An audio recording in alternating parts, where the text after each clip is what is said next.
Assalamualaikum warahmatullahi wabarakatuh.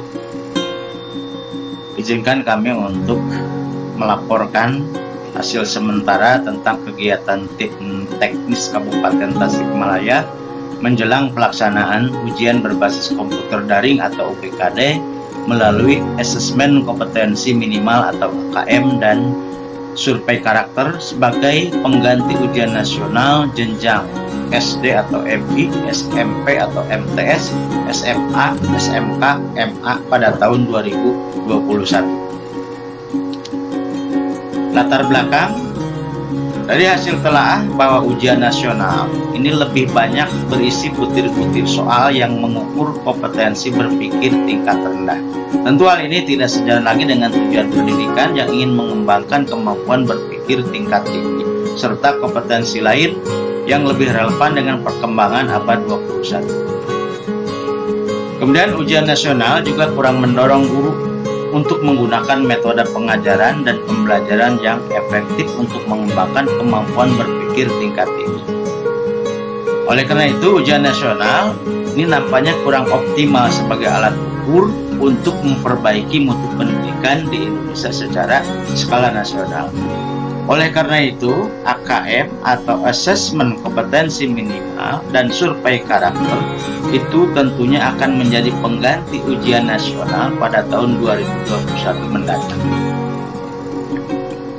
Ini juga sejalan dengan kebijakan Bapak Menteri Pendidikan dan Kebudayaan itu tentang merdeka belajar, bahkan juga merdeka mengajar. Nah, ini mengapa AKM sebagai pengganti UN? Ya, tentu ada beberapa alasan. Yang pertama, bahwa AKM dan SK itu bisa dilaksanakan pada tengah jenjang. Jadi AKM dan survei karakter rencananya akan dilaksanakan pada tengah jenjang, misalnya pada jenjang SD itu di kelas 5 SD atau MI, kelas 9 SMP atau MTS, dan juga kelas 11 untuk jenjang SMA, SMK atau MA. Dan hal ini tentu berbeda dengan pelaksanaan ujian nasional yang selama ini dilaksanakan pada akhir jenjang. Jadi dengan dilaksananya kedua asesmen tersebut di tengah jenjang pendidikan, maka diharapkan hasilnya dapat menjadi tolak ukur untuk memperbaiki proses pembelajaran. Alasan yang kedua, mengapa AKM dan SKD sebagai pengganti UN? Ternyata ini untuk memperbaiki kualitas pembelajaran. Jadi AKM dan survei karakter tidak digunakan untuk seleksi ke jenjang pendidikan selanjutnya, akan tetapi untuk perbaikan dan peningkatan kualitas pembelajaran. Berbeda dengan ujian nasional yang digunakan sebagai alat ukur untuk melanjutkan ke jenjang berikutnya melalui jalur prestasi misalnya. AKM dan survei karakter itu dilaksanakan pada tengah jenjang pendidikan sehingga otomatis tidak dapat dijadikan sebagai alat seleksi misalnya pada penerimaan peserta didik baru di jenjang pendidikan berikutnya. Kemudian alasan ketiga, bahwa AKM dan SK ini untuk mengukur seluruh mata pelajaran. Yang kita tahu bahwa ujian nasional itu hanya digunakan untuk mengukur beberapa mata pelajaran. Misalnya untuk jenjang SMP ya, ada 4 mata pelajaran seperti matematika, IPA, bahasa Indonesia, dan juga bahasa Inggris. Kemudian alasan yang keempat, AKM dan SK ini mengukur kognitif dan afektif peserta didik. Sedangkan UN itu hanya mampu mengukur kemampuan kognitif peserta didik saja. Kemampuan afektif dan juga psikomotor ya, atau keterampilan ataupun sikapnya tidak bisa diukur ya. Soal literasi dan numerik ini yang ada pada AKM ini dan juga SK survei karakter itu memiliki fungsi untuk mengukur kemampuan kognitif dan juga afektif seperti karakter peserta didik dan lingkungan sekolahnya. Maka sekolah serta seluruh komponen pendidikan akan dapat memperbaiki kualitas pendidikan dan kualitas karakter berbasis kearifan lokal. Alasan yang kelima, bahwa KM dan SK ini tidak mengistimewakan mata pelajaran tertentu. Ujian nasional yang selama ini dilaksanakan cenderung menciptakan dikotomi pelajaran karena peserta didik cenderung mementingkan belajar pada mata pelajaran yang diujikan daripada mata pelajaran lainnya. Sedangkan AKM dan survei karakter akan menyatukan seluruh mata pelajaran yang diajarkan di sekolah tanpa membedakan satu dengan yang lainnya. Ini yang tadi sudah saya jelaskan ya. Kemudian juga yang terpenting di sini bahwa untuk subjek siswa, kalau UN itu sensus seluruh siswa ya. Sedangkan untuk AKM ini sensus sekolah dengan sampel siswa. Kemudian untuk model soal biasanya pada UN itu pilihan ganda dan juga ada isian singkat. Tetapi pada AKM nantinya juga ada pilihan ganda, kemudian juga ada menjodohkan, drag and drop, highlight, ya, kemudian ada isian singkat, esai, dan juga soal yang interaktif. Kemudian juga waktu ya. Untuk UN biasanya dilaksanakan 4 hari, tapi untuk AKM dapat dilaksanakan 2 hari ya. Kemudian untuk moda pelaksanaannya, kalau UN yang kita tahu itu semi online, jadi menggunakan server lokal di sekolah. Sedangkan untuk AKM itu tidak menggunakan lagi server sekolah, tetapi menggunakan klien yang betul-betul juga online, full online ya. Jadi langsung ke pusat ya. Kemudian untuk metode penilaiannya tentu untuk UN ini berbasis CBT atau Computer Based Test ya. Sedangkan untuk AKM ini adalah CAT dengan MSAT ya, atau MSAT. Jadi Multi-Stage Adaptive Testing. Nah, ini. Kemudian dasar hukumnya dari pelaksanaan kegiatan ini tentunya sesuai juga dengan peraturan Bapak Menteri Pendidikan dan Kebudayaan RI ya, terutama nomor 43 tahun 2019 itu tentang penyelenggaraan ujian yang diselenggarakan oleh Satuan Pendidikan dan Ujian Nasional, dan tentunya untuk AKM ini akan menjadi pengganti dari ujian nasional. Selain itu juga kami menerima SK dari Kepala Cabang Dinas Pendidikan Wilayah 12 itu tentang tim teknis UPKD dan juga tentang proktor UPKD.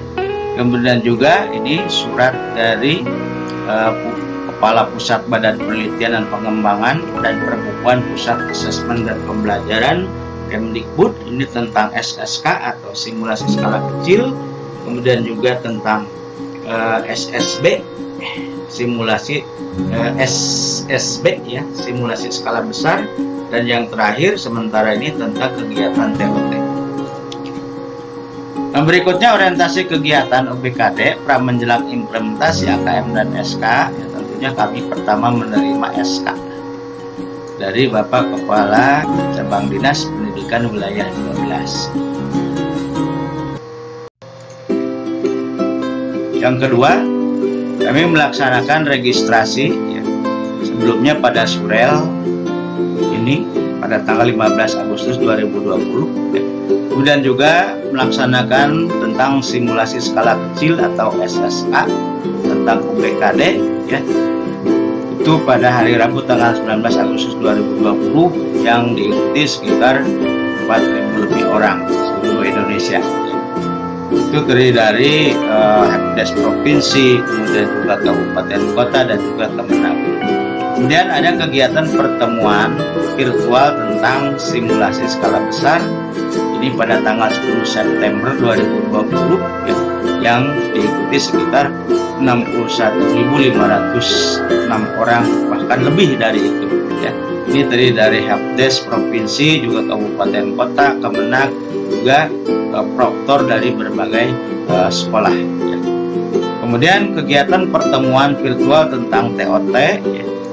Ini yang baru dilaksanakan pada tanggal 25 September ya. Ini membahas tentang kegiatan AKM atau SK tersebut ya, yang diikuti tentunya oleh tim teknis dari provinsi, kemudian juga dari kabupaten kota, disertai dengan proktor. Berikutnya hasil orientasi dari kegiatan tersebut ya. Yang pertama ini tentang virtual SSK, simulasi skala kecil UPKD ya. Ini memang awalnya pertemuan secara virtual menggunakan aplikasi dengan Zoom, tetapi ternyata berjalan lambat sehingga agak mengalami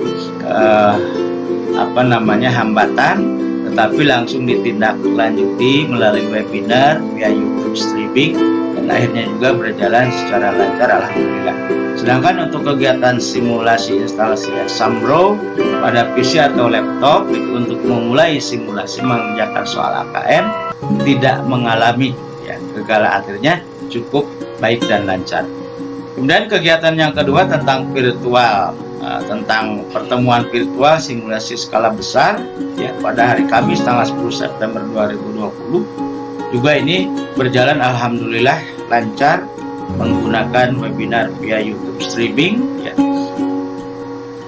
Tapi ini untuk instalasi Exambro pada PC atau laptop ya, untuk memulai mengerjakan AKM itu memang mengalami kegagalan. Jadi seluruh klien pada laptop ya mengalami blank putih. Tapi hal ini juga sudah dilaporkan ya, tentunya dengan mengisi kuesioner atau angket melalui web BKD itu agar segera ditindaklanjuti oleh pusat. Kemudian juga yang ketiga ini mengenai hasil pertemuan dari TOT ya.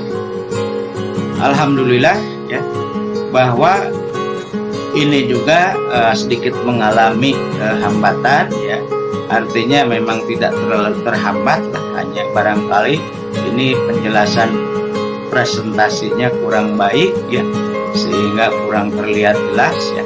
Tapi alhamdulillah untuk instalasi Exambro ya, untuk memulai mengerjakan soal AKM oleh peserta simulasi ya, memang awalnya mengalami keterlambatan, tapi akhirnya juga bisa berhasil dengan baik yang dikerjakan oleh peserta dan juga diawasi oleh dokter.